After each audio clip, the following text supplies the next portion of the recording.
Daf Kafret Hamoud Aleph, bonjour. Eh bien aujourd'hui on a un Daf, un Hamoud plutôt, extrêmement riche. Il va falloir introduire déjà, parce qu'on va surtout développer le Inyan, le sujet de Klal ou Prat ou Klal, Ribouy, Miout ve Ribouy.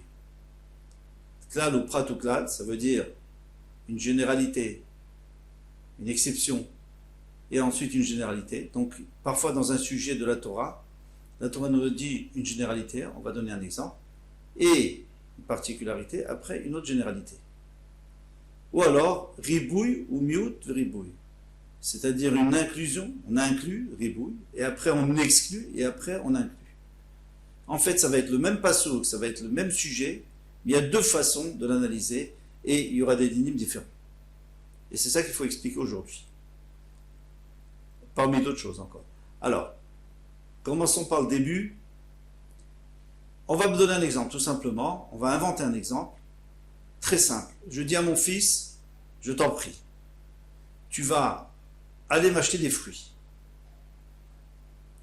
Et avant qu'il parte, je lui dis des oranges. Et puis je rajoute ce que tu veux.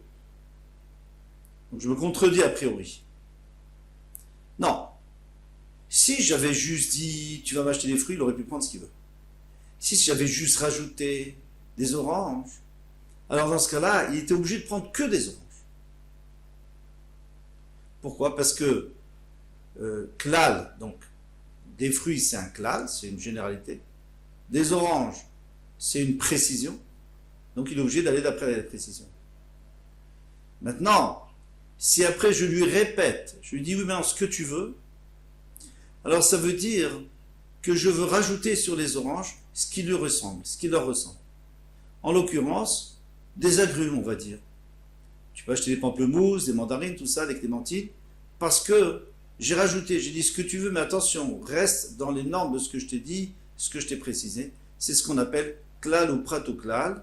Iatadan, tu ne peux juger, et là qu'il y en a prat seulement ce qui ressemble à la particularité, à la précision des oranges. Maintenant, si on veut analyser avec ribouille ou miout ribouille, ça va fonctionner différemment. Je vais lui dire donc, je lui dis, va m'acheter des fruits. C'est un ribouille, c'est-à-dire j'inclus tous les fruits du monde. Ensuite, miout, je lui dis des oranges, donc maintenant j'ai exclu. Donc si je m'arrêtais là, alors j'aurais dit j'ai exclu ce qui ne ressemble pas aux oranges. Donc déjà, tu peux acheter tous les agrumes. Déjà, en s'arrêtant au miout. Et alors après, si maintenant on rajoute un ribouille, et je lui dis ce que tu veux, donc c'est pour encore rajouter même pratiquement tous les fruits, sauf un fruit qui ressemble vraiment pas, sauf ce qui ressemble vraiment pas aux oranges. Qu'est-ce que ça pourrait être? Éventuellement, ça pourrait être les avocats, parce que les avocats, ce n'est pas sucré. Moi, si je ne savais pas que ça poussait sur les arbres, j'aurais dit que c'était un légume. Alors, donc là, on aurait exclu les avocats. Donc, on reprend. Si on fonctionne avec klal ou prat ou klal, il faut que réellement, les fruits que tu m'achètes au marché, ils ressemblent aux oranges. Si on fait ribouille, miout ve ribouille, non, il suffit que ça ressemble. Et là, tous les fruits sont bons, sauf un fruit qui est vraiment trop différent. Maintenant, fort de cette introduction, on va pouvoir commencer la Gemara. Alors, on s'était arrêté hier, 14 lignes avant la fin du Hamoud précédent. Bemaï kamipalge Rabbi Yehuda ben Gadish ve Rabbi Eliezer. Alors, quelle est la discussion? Quelle est la discussion entre Rabbi Yehuda ben Gadish et Rabbi Eliezer d'un côté, Vanetanaï de l'Ekamal? Alors, qu'est-ce qu'ils avaient dit ces deux-là, Rabbi Yehuda ben Gadish et Rabbi Eliezer? Ils avaient dit que le poisson, eh bien, il est permis d'en acheter avec l'argent du Maaser Sheni. Alors, on va expliquer pourquoi. Vanetanaï de l'Ekamal, et les Tanaïm, on va voir plus loin, et qui vont nous dire que le poisson, certainement pas, on n'a pas le droit d'acheter du poisson avec l'argent du Maaser Sheni. Rabbi Yehuda ben Gadish, Rabbi Eliezer, d'Archer Ribouille ou Meuté. Eh bien, Rabbi Eliezer et Rabbi Yehuda ben Gadish eux, ils font la dracha de Ribou et Miout. Donc on a dit que Ribou et Miout, en fait, ça exclut qu'une chose. Et puis le reste, tout est permis, donc le poisson inclus. Vanetanae et Darish, Klalé ou Praté, eux, ils fonctionnent avec Klal ou Prat. Klal ou Prat, donc à ce moment-là, ils vont exclure tout ce qui ressemble à ce qui ne ressemble pas au Prat. Alors, Rabbi Ben Gadish, on revient, Rabbi Eliezer Darche Ribou Meuté, comment est-ce qu'ils font la dracha? Parce qu'on n'a pas encore dit le pasuk. Venatata kesef, et tu utiliseras l'argent du Maser Sheni Bechol Asher Ta'ave Nafshecha, tout ce que tu veux acheter. Riba, donc il a inclus tout sauf, attention, les choses qui peuvent se manger, parce qu'il écrit Vachal Tasham, tu mangeras là-bas. Donc que des choses qu'on peut manger. Mais tout ce qu'on peut manger. Babakar, ou Batson, Bayain, ou Bashecha, Miet. Maintenant, à partir du moment où il a dit le gros bétail, le petit bétail, le vin et le vin de deuxième choix qui a été refait, donc si vous voulez, qui a été recyclé, Miet, il a exclu. Qu'est-ce qu'il a exclu? Eh bien, une chose. Et tout ce que tu voudras, Chaza veriba, et il a inclus. Riba ou Miet veriba. Donc, excusez-moi. Miet, quand on dit Betson Beyin ou Shechar, il a exclu, puisqu'il a mis un miout. On avait dit que quand on a un ribou et après on a un miout, eh bien on exclut tout le reste. Maintenant, il a re-inclus. Riba ou Miet veriba, donc on arrive à un cas standard de ribouille, miout et ribouille. Riba kol, donc il a tout inclus. Maï rabé, qu'est-ce qu'il a inclus? Rabé kol milé, toute chose qui peut être mangée, ou maïmiet, mais alors il faut quand même, qu'on avait dit qu'il fallait quand même exclure une seule chose. Eh bien, les Rabbi Eliezer miet sir, selon Rabbi Eliezer, il exclut le jus de poisson, parce que exclure l'eau salée, c'est pas la peine, c'est pas, de toute façon, c'est pas une nourriture. Donc c'est le jus de poisson. Les Rabbi Ouda, Ben Gadish, miet maïmou melach, lui dit non, le jus de poisson, c'est bon, on a le droit. C'est l'eau salée, le saumur, parce que lui, il dit que ça s'appelle une nourriture, parce qu'on peut tremper le pain dedans. Donc il fallait que la Torah nous l'exclue, et on va exclure uniquement ça. Et avec ça, on a terminé. C'est clair, eux, c'est ça la marloquette entre eux, mais ils sont tous d'accord qu'on n'exclut qu'une chose. Maintenant, on veut un Tanaï. Alors maintenant, ceux qui ont, les autres Tanaïm, qui ont plus exclu de choses, eh bien d'archer, et notamment le poisson, ils ont interdit. D'archer, clalé ou praté. Eux, ils vont fonctionner avec klal ou prat. Alors klal ou prat, donc, d'abord c'est une règle générale, et après c'est une particularité, une précision. Détania, comme on a enseigné dans la Braïta, venatata kesef vechol asherta venafshecha.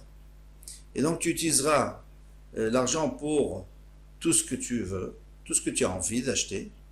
Klal, donc c'est une généralité. Babakar, donc le gros bétail batson, le petit bétail bayaïn, le vin, la shechar, l'alcool, prat. Donc c'est une particularité et une précision. Maintenant il a refait une généralité. Klal ou prat ou klal. Donc on se retrouve avec klal ou prat. Yata dan et là ken prat. À ce moment-là, tu vas apprendre tout ce qui ressemble au prat. Ma prat mefourage primi pri. De la même manière que le prat, donc ça veut dire la précision, les 4 choses qu'on nous a apportées, bakartson, etc. C'est un fruit d'un fruit. Pourquoi? Parce que la BMA et le son, ils viennent de leur mère. C'est le fruit du fruit. Parce que la mère elle-même, elle vient d'autre part. Et les carcas. Et la même chose pour le raisin. Il vient de la graine qu'on a plantée. Et les carcas. Et ça pousse de la terre. C'est-à-dire, pas seulement ça pousse de la terre, ça se nourrit de la terre. Les animaux se nourrissent de la terre. Donc, c'est-à-dire, ils grandissent de la terre. Avkol primi pri, les carcas. Donc, il faut que ça soit le fruit d'un fruit et les carcas. Et ce qui n'est pas ça, on ne peut pas acheter. Et les poissons, eh bien, c'est sûr que c'est un fruit d'un fruit, puisque ça pousse, puisque ça naît de leur mère. Et ça se nourrit aussi, pour l'instant, hein, après on va changer d'avis, pour l'instant, ça se nourrit du carca, du terrain. Pourquoi? Parce qu'ils considèrent, Abaye, on considère pour l'instant que, Abaye va le préciser, que le poisson, lui, mange, bon alors le gros poisson mange le petit poisson de quoi il se nourrit? De ce qu'il y a, du plancton, de tout ce qui vient de la terre. Bétané Idar, Et il y a une autre braïta qui dit un tout petit peu différemment. Ma prat mefouraj vlad vlad haaretz.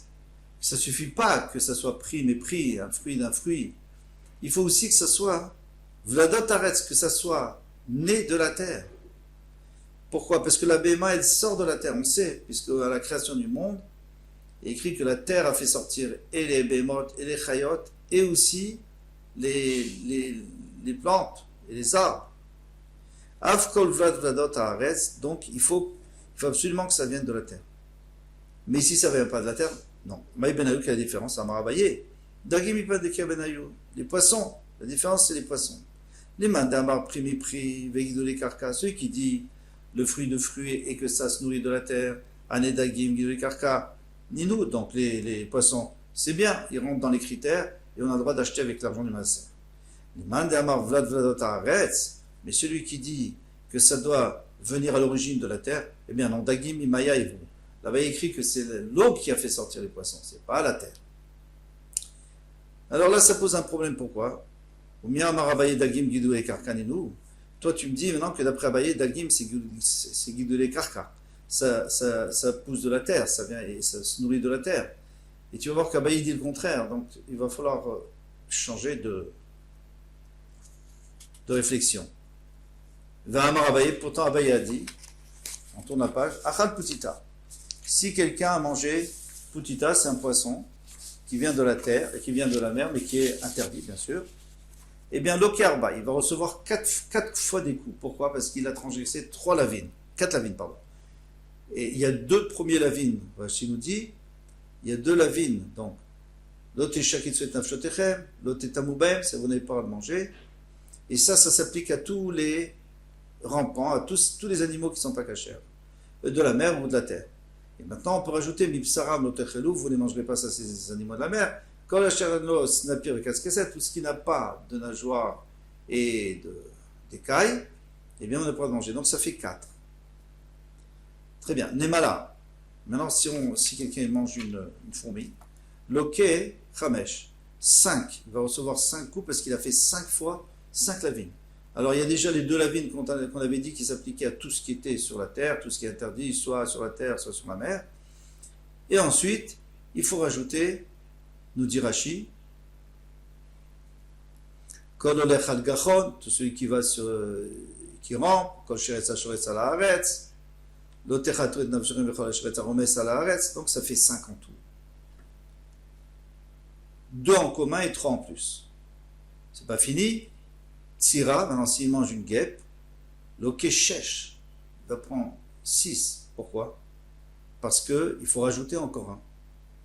Et quel est ce 1 qu'il faut rajouter? C'est Vechol sheretz haof. Ouais, parce qu'il vole. Donc ça fait 5, ça fait 6. 5 et 1, 6. Vimita, mais si c'est vrai que il se nourrit de la terre, que lui il s'appelle de la terre, que le putita, là, le poisson, il se nourrit de la terre, comme il disait Abaye avant, eh bien, putita nabil il kemishum macheres, hachoretz alaretz. Donc lui, il est aussi considéré comme un cheres qui est sur la terre, puisqu'il se nourrit de la terre, il vient de la terre. Alors à ce moment-là, Rashi nous dit qu'il devra avoir encore plus, il devra avoir les 5 de la nemala, de la fourmi, plus les 2 de l'eau, puisqu'il est aussi dans l'eau. Et là, le Ravina dit non, tout le monde est d'accord que le poisson, tout le monde, bien sûr, c'est un naïm là, on ne parle pas maintenant des 2 premiers dont on parlait avant et qui disaient que le poisson, on avait le droit. Les mad amar peri mi peri, celui qui dit peri mi peri vigidou les karka, c'est-à-dire le fruit du fruit et guidou les karka, et qui pousse à terre. Hanenami guidou les karka nino, cela aussi, c'est des guidou les karka. Qui? Les ophotes, parce que les ophotes, les oiseaux, eh bien, ils naissent de leur mère et ils se nourrissent de la terre, bien sûr. Les mandamar vlad vladot haaretz, puisqu'il dit qu'ils doivent être à l'origine, ils doivent venir de la terre. Hanéophot, minarekak, ivraou. Eux, ils n'ont pas été créés de la terre, mais ils ont été créés de la boue. Alors, c'est pas exactement la même chose. Si c'était une autre création, c'est pas comme ceux qui sont créés de la terre. Alors, à ce moment-là, ces oiseaux, on a le droit de les acheter avec l'argent du maaser. Man de marbeofot maïtame. Ou man de mamitofot maïtame. Alors maintenant, il faut comprendre pourquoi ils ne sont pas d'accord avec l'oiseau. Puisque, en fait, ces Tanaïm-là, ils sont tout à fait d'accord qu'on fait Klalou Prat ou Klal. On fait pas Biout, Ribouille. Ça, c'était Rabbi Houda, Rabbi Eliezer. Eux, ils disent Klalou Prat ou Klal. Alors, avec leur Klalou Prat ou Klal, ils devraient arriver à la même conclusion. Alors là, on va être obligé de faire une deuxième introduction. Rapidement, parce que comment ça fonctionne, le Klalou Prat ou Klal? En réalité, c'est pas évident. Parce que j'ai un klal. Admettons que j'ai un klal et un prat. Et je m'arrête là. La Torah nous dit, tu achètes tout ce que tu veux. Après, elle te dit, non, non, que ça. Alors, à ce moment-là, on va d'après le prat. On rajoute un. On rajoute un. Ce qui est écrit, tu peux. Ce qui n'est pas écrit, tu peux pas. Si au contraire, la Torah avait mis qu'un prat, elle avait dit, tu sais, tu as le droit à les béhémotes et tout ça. Et après, tu avais mis un klal, tout ce que tu veux. Eh bien, à ce moment-là, on irait d'après le klal, puisque c'est lui en dernier. Donc, on pourrait tout ce qu'on veut. Alors maintenant, à partir du moment où on met un klal ou prat ou klal, donc ça veut dire que la Torah, d'un côté, elle a envie de restreindre, de l'autre côté, elle veut élargir. Lequel est plus important, le premier prat, le premier klal ou le deuxième klal? Ça, c'est la grande marloquette. Si tu me dis que le premier klal est le plus important, donc automatiquement, ça va défavoriser l'enseignement. Pourquoi? C'est-à-dire que ça va rendre plus strict. Pourquoi? Parce que le premier klal est le plus important. Ensuite, j'ai un prat, c'est-à-dire que j'ai beaucoup diminué la largeur de ce que je peux utiliser avec le Kesef Maaser. Et après, j'ai un autre klal qui vient, mais il n'est plus tellement fort, donc il ne peut pas tellement, si vous voulez, il ne peut pas tellement élargir, il ne peut pas tellement rajouter de choses. Donc ici, on va se restreindre. Tandis que si je fais le contraire, je dis que c'est le dernier le plus important, le dernier klal. Le premier est beaucoup moins important. Donc le dernier klal, c'est comme si j'avais un prat et un klal. Donc un prat et klal, ça inclut énormément de choses. Ah, mais le premier prat est quand même là, il faut quand même l'utiliser. Alors il va juste exclure certaines choses, mais pas tout. Donc à ce moment-là, on aura plus de choses incluses que dans le premier système dont on avait parlé, mais on va le voir dans les mots maintenant, et ce sera beaucoup plus clair. Alors, Man des marbe au fautes, celui qui inclut les au fautes, qu'à savoir lui pense klala batra dafka. Le dernier klal, c'est-à-dire la dernière généralité, c'est la plus importante. Donc on se retrouve avec un prat ou klal, presque. Pour l'instant, au début, on se retrouve avec un prat et un klal. Et à ce moment-là, naase klal moussaf à la prat. Donc le klal est venu pour rajouter sur le prat. C'est-à-dire, je te dis des oranges, et après je te dis ce que tu veux. Donc ça veut dire tout ce que tu veux. Vidrabou, les ou, comme il est. On peut tout inclure. Veine klakama, mais maintenant, il y a le premier klal, je l'ai quand même mis. Donc il faut bien qu'il serve à quelque chose.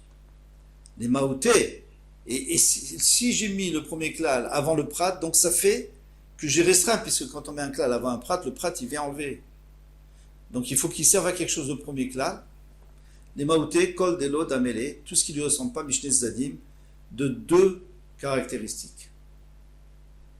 C'est-à-dire qu'il faudrait qu'il ait deux caractéristiques comme l'autre.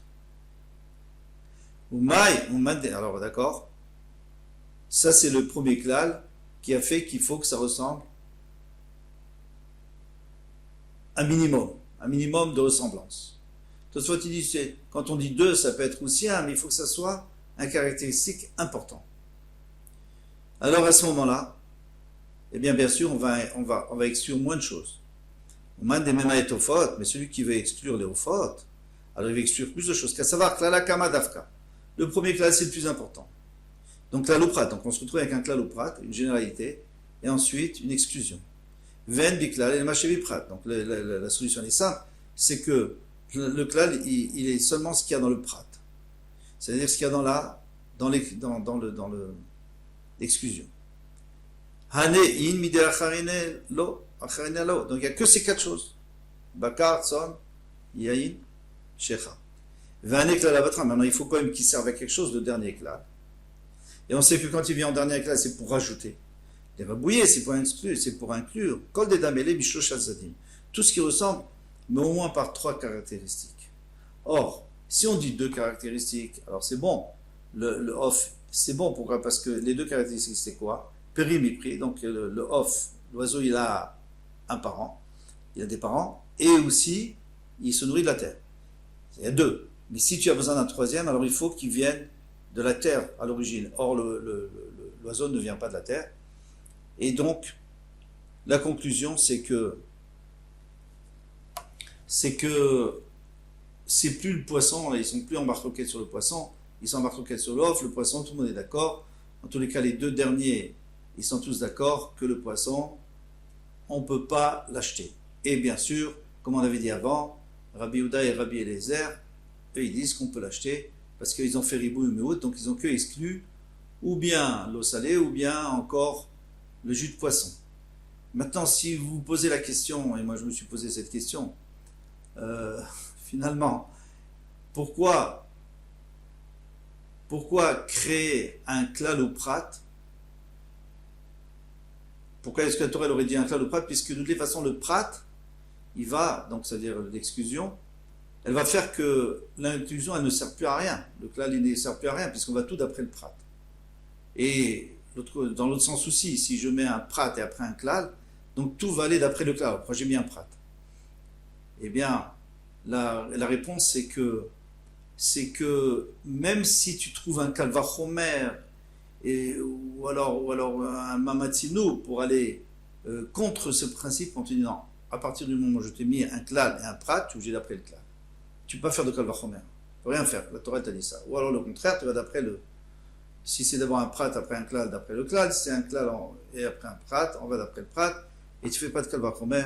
On continue avec Mara, Maraviouda, Mishmederav Shmuel Barshilat, Mishmederav. Alors c'est beaucoup plus facile ici. Mais Arvin ne veut pas à Pouil. On a le droit de faire un hérouf, donc on a le droit de faire un hérouf avec du cresson. Ou Bechalag Logot, ou avec du pourrier, comme ça il dit Rashi. Ou Begoud Gedaniot, ou du trèfle, Avalo Bechaziz, mais pas avec des tiges de jeune blé. Vous savez, les tiges de jeune blé, avant qu'ils finissent de pousser, il n'y a même pas encore de dépit, eh bien on le coupe pour faire du fourrage. Alors, il y a des gens qui le mangent, mais c'est pas très bien digéré. Donc on ne peut pas faire avec du chazis, vélo, bekafniot, ni avec des figues qui ne sont pas mûres du tout. Alors elle m'a demandé au bégout de Gedaniot, mais tu viens de me dire qu'avec les trèfles mimervin, est-ce qu'on peut faire un hérouf? Mais non. Toi tu dis qu'on peut, Vatania, Gedaniot, excusez-moi. Mais Roubé Banim, Yorchelou, ceux qui ont déjà eu beaucoup d'enfants, ils peuvent en manger parce que ça va diminuer la procréation. Chashouché Banim, mais ceux qui n'ont pas d'enfants, ceux qui n'ont pas d'enfants, ou qui n'ont pas assez d'enfants, eh bien ils ne doivent pas en manger. Donc tu vois bien que c'est pas bon. Mais Mouchou les Zera, et si en plus ils sont devenus durs parce qu'ils sont à maturité, et ils ont déjà des graines à l'intérieur, Afmer Roubé Banim, même ceux qui ont beaucoup d'enfants, ils doivent pas en manger, c'est mauvais pour la santé. Alors, maintenant, pourquoi est-ce qu'on pourrait faire Hérouv avec? Tirgema, Hachelo, Kshulezara. Alors, on a été obligé de répondre qu'ici on parle qui n'ont pas encore la maturité, ils ne sont pas encore durs. Ou Mero Bebani, mais c'est que pour ceux qui ont déjà beaucoup d'enfants. Pardon, Veibaïtema. Si tu veux, je te donne une autre réponse. Même pour ceux qui ont peu d'enfants, parce que ça peut servir à ceux qui ont beaucoup d'enfants. Et on a déjà vu ça. Milotnan, est-ce qu'on n'a pas enseigné Mervin à Nazir? On peut faire le rouf pour le Nazir avec du vin, bien que lui ne peut pas en boire. Il serait le Betrouma, il serait avec toi-même, mais il ne peut pas en manger. Alma, Falgavdelo Chazele, même si ça ne lui convient pas à lui, mais ça convient à quelqu'un d'autre. Achanamir, Falgavdelo Chazele, bien que ça ne convient pas à celui qui n'a pas d'enfants. Chazele, ça convient à celui qui a des enfants. Donc on a le droit. Et Baïtema, si je te dirais, Kikama Rav, Bein da Kouke, Médaillé. C'était ces fameux trèfles qui viennent de Madaï. Et alors eux, ils sont bien plus tendres et bien meilleurs. Alors pourquoi chercher une nouvelle réponse puisqu'on avait déjà une bonne réponse? Pourquoi chercher une autre réponse? Parce que la première réponse, elle peut poser un problème, nous dit le Ritva. Elle peut poser un problème. On nous dit que si c'est autorisé à l'un, c'est autorisé à l'autre, alors donc on peut faire pour l'autre. Ça c'est très bien pour le vin et pour la trouma, qui en réalité c'est tout à fait, c'est très bon, le vin est très bon, mais moi je n'ai pas le droit parce que j'ai fait un éder, donc c'est mon problème. Mais tout le monde, il est bon ce vin. Et la même chose pour la trouma, c'est bon pour les Kohanim, mais pour moi c'est pas bon parce que je suis Israël. Tandis qu'ici, il y a un problème dans la nourriture, c'est la nourriture qui a un problème, c'est la nourriture qui est mauvaise. C'est pas que moi je peux pas la manger. Donc c'est possible que on ne voudrait pas accepter cette réponse et c'est pour ça qu'on a proposé une autre réponse. Ou Bechaziz, on termine, là, tu m'as dit avec les tiges de jeunes blé, non? Amaravioda, Amarav et Ravioda Rav, Keshut c'est du houblon, Bechaziz, donc c'est jeunes pousses, mais Arvin Baem, on a le droit de faire. On peut même faire une bracha dessus, c'est-à-dire que c'est comestible. Lokashia, Amikamedeata Rav de Bavel, avant que Rav était venu à Bavel, lui disait on n'a pas le droit. Parce que en Israël, on ne mangeait pas de ça. Les bâtards de Rav de Bavel, et après qu'il est arrivé à Bavel, il a vu qu'on mangeait, alors il a dit qu'on peut. La Gemara demande, Bavel, mais est-ce que Bavel c'est le Rov du monde? Mais on va d'après le Rov toujours, on va voir comme Vatania, pourtant il y a une braïta qui dit Apoul, donc des fèves, Véaseora, et l'orge, Tiltan. Tiltan c'était la féruge, on l'avait déjà vu une fois. Je ne sais pas ce que c'est, mais en tout cas Rachid dit comme ça. Si, on avait vu, c'est avec des petites fleurs. Chez Zaran et Erek, eh bien lui il a semé parce qu'il voulait les tiges, les feuilles. Il voulait manger les feuilles. Batlada, Toetzel Kolada, et bien son date, il est annulé. On ne tient pas compte. Et si finalement il y a des feuilles, on ne prélève pas le maaser parce que c'est pas fait pour. Les fichar Zaran, Chayav. Mais maintenant, si il mange les graines, là, il est obligé de faire maaser parce que les graines, c'est ce qui se mange. Vierkan, Pato, mais s'il mange les feuilles, non. Achachalaim, le cresson, va gargir. Alors le gargir, c'est le roquette. Pas confondre avec la roquette, chez Zaran, les Yerek. Il a semé pour les feuilles, Mitasrim, Yerek, Vezera. Eh bien, si il veut manger les feuilles, il fait le maaser. Et même s'il veut manger le Zera, il change d'avis, il a envie de manger les graines, eh bien, il doit aussi. Pourquoi? Parce que c'est l'habitude de manger l'un ou l'autre. Zaran et Zera, maintenant s'il a semé pour les graines, Mitasrim, Zera, Verek.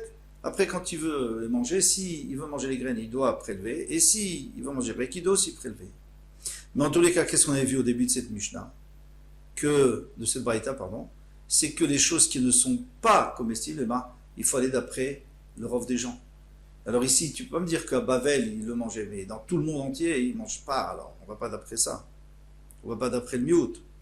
Qui kramar. Alors là, la Gemara répond, on dit, mais non, ce fameux trèfle que Rav avait permis, Bedeganunita, pardon, il faut tourner la page, Bedeganunita, c'est du jardin. Ça dépend s'il vient du jardin ou des champs.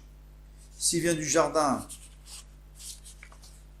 eh bien, on peut le manger parce qu'il est tendre. Et s'il vient des champs, eh bien, on ne peut pas le manger. Et à ce moment-là, on va d'après le rov des gens. D'après la majorité. Zera gargir le maïchazé. Alors maintenant, le zera de ce gargir, là, tu me dis, il y a le zera, il y a des graines. Eh bien, qu'est-ce qu'on va faire avec? À quoi ça sert? Puisqu'on a dit, Yerek et zera, on peut aussi manger. Le zera, les graines. Rabbi Yochanan, sheken rishonim shelo haya lahem pilpeli. Quand il n'avait pas de poivre, sur Hakim Otan, eh bien, il écrasait, on met vinim boetatzeli, et il trempait dedans le tseli, lorsqu'il voulait faire griller sur le feu, il trempait dedans, certainement, pour donner du goût. Donc, c'est comestible. À bientôt, Bezrat Hashem, Kol Touf.